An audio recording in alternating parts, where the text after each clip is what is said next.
बोले हुए शब्द वापस नहीं आते। एक बार एक किसान ने अपने पड़ोसी को भला बुरा कह दिया, पर जब बाद में उसे अपनी गलती का एहसास हुआ तो वह एक संत के पास गया। उसने संत से अपने शब्द वापस लेने का उपाय पूछा। संत ने किसान से कहा, तुम खूब सारे पंख इकट्ठे कर लो और उन्हें शहर के बीचों बीच जाकर रख दो। किसान ने ऐसा ही किया और फिर संत के पास पहुंच गया। तब संत ने कहा, अब जाओ और उन पंखों को इकट्ठा करके वापस ले आओ।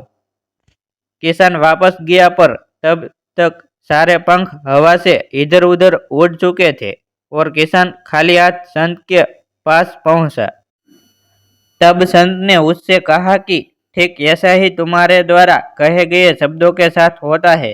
तुम आसानी से इन्हें अपने मुख से निकाल तो सकते हो, पर चाह कर भी वापस नहीं ले सकते।